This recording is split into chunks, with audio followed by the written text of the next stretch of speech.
हरे राम राम राम हरे हरे, हरे कृष्ण कृष्ण कृष्ण हरे हरे, हरे राम राम राम हरे हरे, हरे कृष्ण कृष्ण कृष्ण हरे हरे। यहाँ पर उपस्थित जितने भी देवी देवता शक्तियां हैं, आप सब प्रणाम, मेरा प्रणाम स्वीकार करें।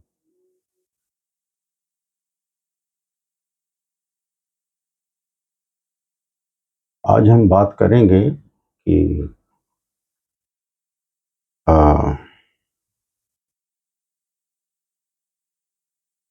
सती का अपने पिता दक्ष के यज्ञ में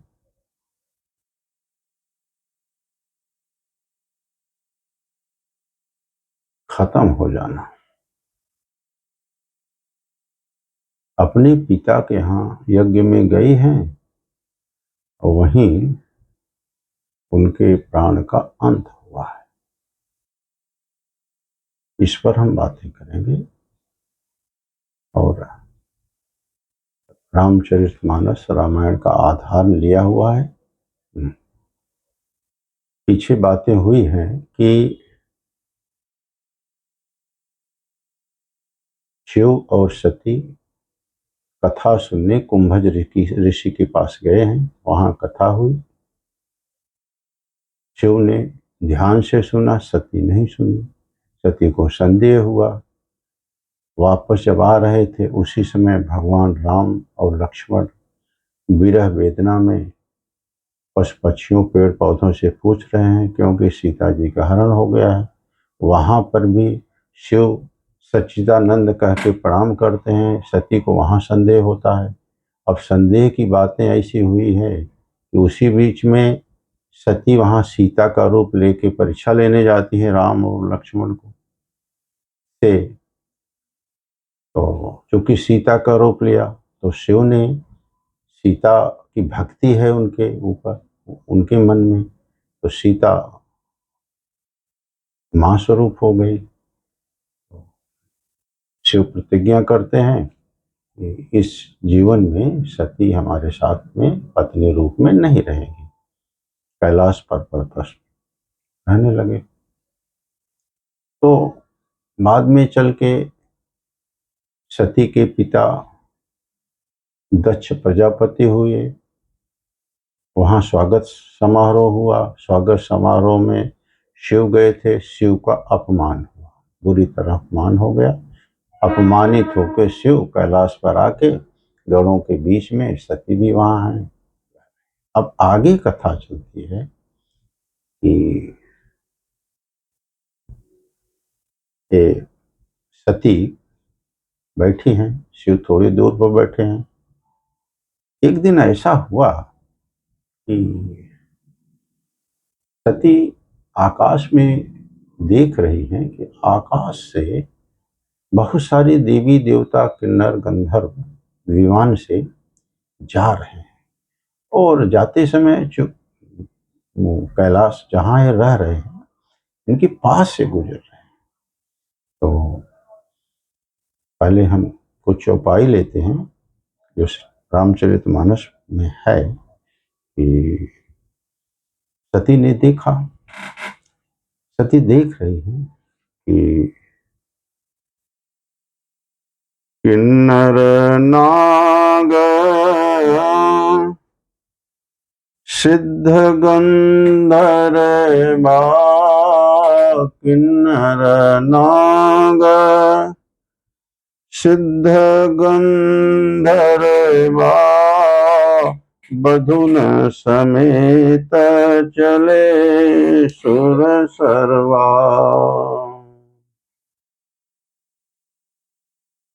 विष्णु बिरंजी महेशु बिहाई, विष्णु बिरंजी महेश बिहाई, चले सकल सुर जान बनाई। सती बिलोके व्योम विमाना, सती बिलोके व्योम विमाना, जात चले सुंदर विधि नाना। सुर सुंदरी करही कर गाना, सुर सुंदरी करही कल गाना। सुनत श्रवण छूटहि मुनि ध्याना। पूछहु तब सिय कहेऊ, पूछहु तब सिय कहेऊ बखानी। पिता यज्ञ सुनि कछु हरषानी। जो महेशु मोहि आयसु देहि, कछु दिन जाई रहौ मिसेहि। पिता भवन उत्सव परमा, पिता भवन उत्सव परमा। जो प्रभु आयसु होय, तो मैं जायूं कृपायतन सादर देखन सो।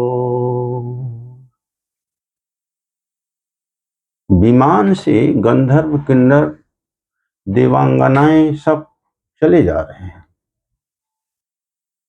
जब देख रहे हैं कि अरे क्या हो रहा है, और सती देख रही है, तो देवांगनाएं आके बोली कि गीत गौनाई अच्छे अच्छे गीतें गा, लेकिन ये ताना देते हुए जा रहे हैं कि उनको तो पता है ना कि ये सती को और शिव को निमंत्रण नहीं मिला है। तो देवांगनाएं ने कहा, अरे आप पता नहीं है आपके पिता को, पिता के यहाँ यज्ञ है। तो सती ने कहा कि यज्ञ है? कहा यज्ञ है, तुम्हें पता नहीं? कहा हाँ पता तो है। तो चलो तुम लोग चलो, हम थोड़ा बाद में आते हैं। हुआ ऐसे कि सती को तो लगा, हृदय में धक्का लगा, रहे पिताजी कहे नहीं, निमंत्रण नहीं दिया। तो उन्होंने शिव से कहा कि स्वामी यज्ञ है, आपको पता है? कहा हाँ हमको पता है, तुमको मालूम नहीं है? अरे भाई, स्वागत सभा में शिव हमारा, तुम्हारे पिता ने, दक्ष ने अपमान किया है, बहुत बड़ा अपमान किया है, तुम्हें पता ही है, कुछ इशारा भी किया था, अब समझ लो।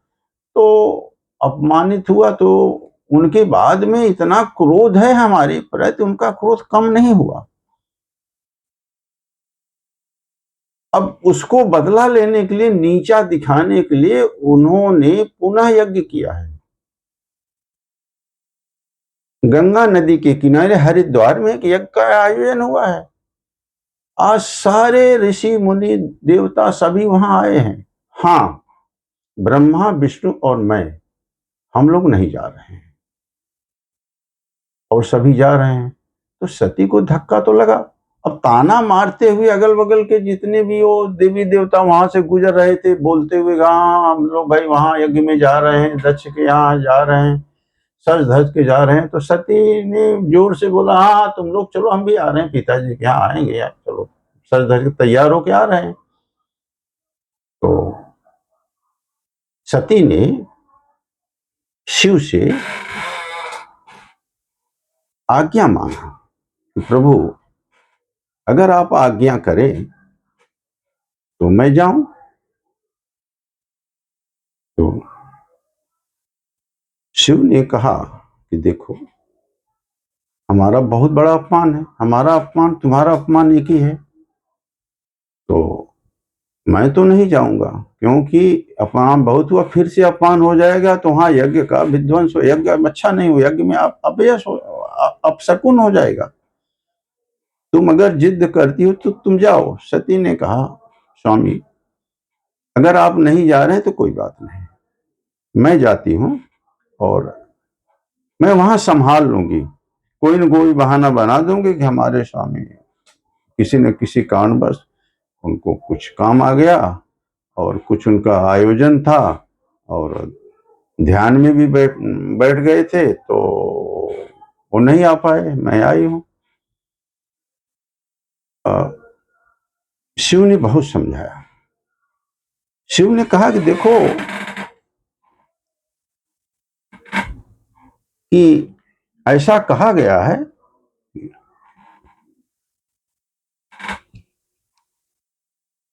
यद्यपि मित्र प्रभु पितु गे हाथ, यद्यपि मित्र प्रभु पितु गे हाथ, जाइय बिनु बोले न सदेहा। यद्यपि पिता को यहाँ, गुरु के यहाँ, स्वामी के यहाँ, गुरु के यहाँ बिना बुलाए जा सकते हैं, जाना चाहिए, परंतु उसमें एक विशेष बात है कि जहां पर अपयश हो, अपमान होना हो, वहां जाना नहीं चाहिए। यह है सिद्धांत, ये समझ लो सती। अपमान हुआ है मेरा, तुम्हारा भी हुआ है, अब तुम जाओगी तो कुछ जो है इसका जो परिणाम है कुछ अच्छा होने वाला नहीं है, जाना है जाओ। तो यह कहा कि यद्यपि विरोध मान जन कोई, कहाँ गए कल्याण न होई। जहां पर विरोध हो, अपमान हो, वहां जाने पर कल्याण नहीं होता है। तुमको जाना है, जा सकती हो। अब हुआ कि सती ने जिद किया, नहीं प्रभु हमको आदेश दीजिए, मैं जाना चाहती हूँ। सती ने अंततः आदेश ले ही लिया और कुछ भूत प्रेतों के साथ में, गणों के साथ में सती अपने पिता की यज्ञशाला तक पहुंची। वहां पहुंचने के बाद देखा कि उनकी कुछ बहनें, जो बहनें थी वो दौड़ के आई, अरे सती आ गई, सती आ गई, अभी तो बहुत अच्छा लगेगा, बहुत मजा आएगा। पता चला कि पिताजी ने तुम्हें निमंत्रण नहीं दिया था, इसलिए लेट हुआ क्या। अब मुंह टेढ़ा करके टॉन्ट कसते हुए, मजाक लेते हुए सती को बोलने लगी, चलो कोई बात नहीं, पिता है, पिता के यहाँ आना चाहिए, उसमें क्या है, माँ बाप है, कोई बात नहीं। तो इतना मतलब कि पूरे सभा में जितने लोग रिश्ते नाते सब इकट्ठे हुए तो सती को ऐसी दृष्टि से देख रहे हैं कोई अजनबी आ गई है, बिना बुलाए मेहमान वाली बात हो गई। सती पहुंची और देखा, हाँ, जो माँ माँ होती है, माँ कैसी भी हो, माँ माँ है। माँ थोड़ी दूर पर थी, माँ दौड़ के आई, अरे सती तुम आ गई, आ गई, बहुत अच्छा आ गए, मैं सोच ही रही थी कि तुम जरूर आओगे, जरूर आओगे, तुम्हारे स्वामी नहीं आए। उसने बोला नहीं, उनको तो कुछ जरूरत लग गई इसलिए वो नहीं आए। अब वहां ऐसा हुआ कि सभा जो है वो यज्ञ है, यज्ञ में यज्ञ के जो प्रमुख थे प्रभु थे, प्रभु ने पूरी व्यवस्था किया था, सारे देवी देवता आए हुए थे, ब्रह्मा विष्णु और महेश, ये तीनों नहीं आए थे। तो सती चौक के चारों तरफ देख रही थी, सती के दिल में ये हो गया कि स्वामी ने जो कहा था कि हमें यहाँ नहीं आना चाहिए, वो सच था, आना नहीं चाहिए था। ठीक है, मैंने जिद किया, कोई बात नहीं। हाँ, अब यहाँ समझने की बात है कि अगर देखिए, शिव और सती की पति और पत्नी की भूमिका ये गृहस्थ संसार की बात है। किसी भी परिवार में पति और पत्नी के बीच में अगर कोई बात हो जाती है तो पत्नी अगर बहुत जिद करने लगती है तो पति को बात मान लेनी चाहिए, और पति भी कोई किसी प्रकार की जिद करने लगा तो पत्नी को भी वो बात मान लेनी चाहिए। एक कथा आती है कि जो कबीर दास के विषय में, कबीर को आप जानते हैं, कबीर बहुत बड़े संत थे। एक नवयुवक आया कबीर से, कबीर का शिष्य बनने आया, हाथ जोड़ा, पैर छुआ, कहा मैं बैठ गया, कहा मैं आपका शिष्य बनना चाहता हूँ। और कबीर उस समय जुलाहे थे, कपड़े बुन रहे थे, बनारस की बात है। पहले जुलाहे लोग कपड़े बुनते थे, एक हथकरघा रहता था, उससे बुन रहे थे। तो कबीर ने कहा हाँ ठीक है बेटा। कबीर ने कहा कि बैठो, थोड़ी देर में हम बातें करते हैं। उसी बीच में कबीर ने अपनी पत्नी को चिल्लाया, सुनो सुनो सुनो। वो दौड़ के आ गई, कहा क्या करना है, क्यों आप बुला रहे हैं, इतना जोर से चिल्ला रहे हैं, क्या बात है। कहा वो दिया जला के लाओ, यहाँ रख दो। पत्नी गई, दीपक जलाई और जला के उनके पास रख दिया। देखने अब वो नवयुवक देख रहा है कि दिन का समय है, कोई अंधेरा नहीं है, प्रकाश ही प्रकाश है, इस दिए के जलने से कुछ फर्क नहीं पड़ रहा है, तो फिर कबीर जी ने दिया क्यों मंगाया। कबीर, लेकिन उसकी हिम्मत नहीं पड़ी पूछने की। कबीर ने कहा कि सुनो, तुम मेरे साथ चलो, थोड़ी दूर पर चलना, यहाँ से 100-200 मीटर दूरी पर एक बाबा जी हैं, उनसे मिलने चलना है, तुमको अगर इच्छा हो तो चलो। उसने कहा गुरुदेव, आप दीक्षा लेने आए हो, आप हमारे गुरुदेव, आप जैसा आदेश करेंगे मैं चलूंगा। कबीर जी उसको लेके गए थोड़ी दूर पर, एक टीला था, उसमें 100-150 स्टेप्स थे, सीढ़ी थी, ऊपर एक बाबा जी रहते थे, उनकी कुटिया थी। कबीरदास जी नीचे से ही जोर से चिल्लाए कि बाबा जी आप नीचे आ जाइए, कुछ बात करनी है। बाबा जी कहा हाँ हाँ कबीर, 2 मिनट रुको, मैं आता हूँ।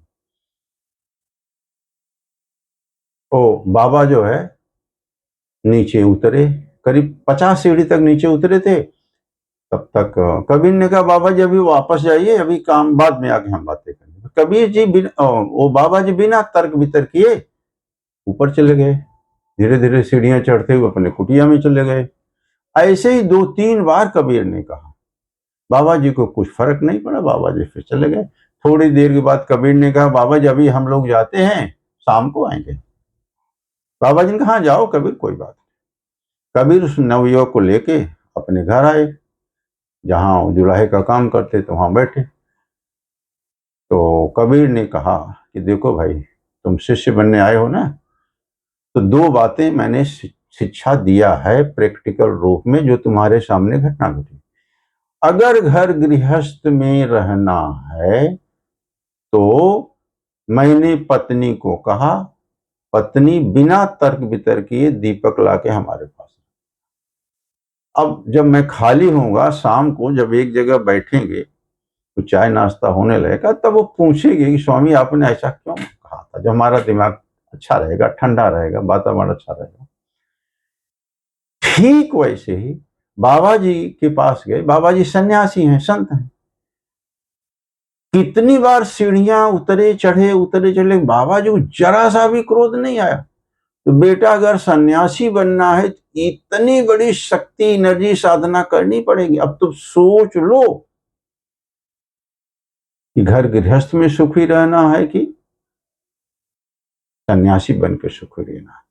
तो यहां पर ये बात ये आती है कि शिव और सती के बीच में जो बात हुई, हम लोगों को समझने के लिए हुआ कि अगर पत्नी जिद करती ही है तो पति को बात मान लेनी चाहिए। और एक बात और बताऊं, ये वैज्ञानिक बात है कि पत्नी का जो खून है अपने मायके वालों की तरफ का है, माँ बाप भाई बहन, ब्लड वहां का है, तो ब्लड ब्लड को खींचता है।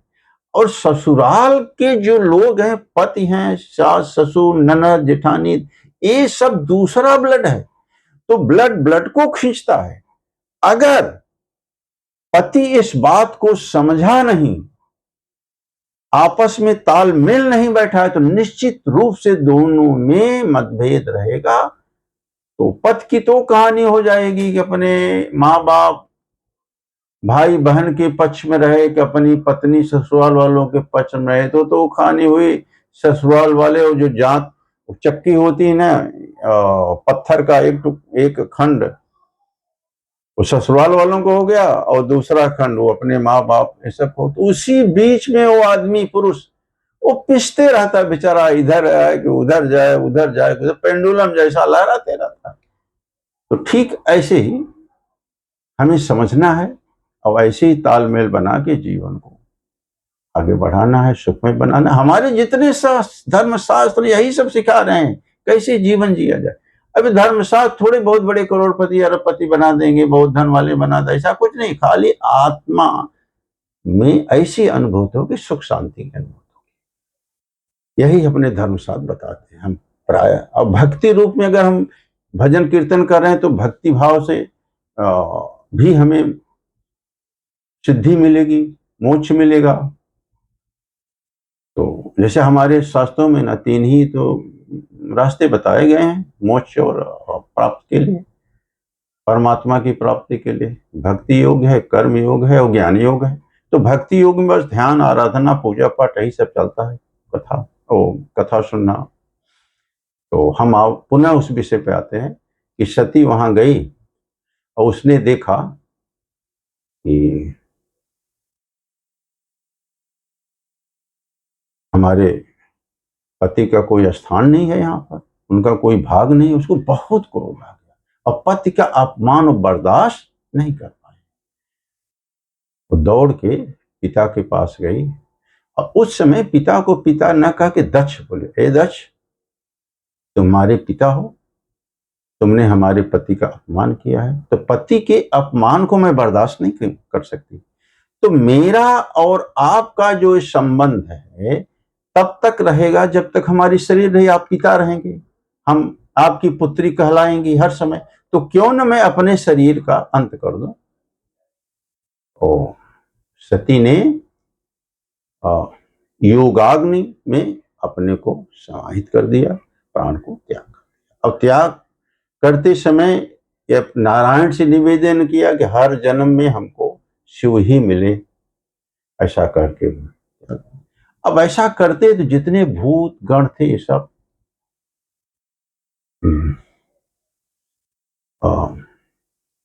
जो यज्ञ था उसका विध्वंस कर दिया। विध्वंस करने के बाद सब विध्वंस के वो तो वही विध्वंस हो गया, और यज्ञ का एकदम तहस नहस हो गया। और फिर यही योगाग्नि में सती का अंत हो गया है, और भूत गण जो भी हैं जाते हैं वापस कैलाश में। तो यहीं हम विराम करते हैं, फिर आगे बातें होती रहेंगी। हरे राम राम राम हरे हरे, हरे कृष्ण कृष्ण कृष्ण हरे हरे, हरे राम राम राम हरे हरे, हरे कृष्ण कृष्ण कृष्ण हरे हरे, हरे कृष्ण हरे कृष्ण, हरे कृष्ण। ओ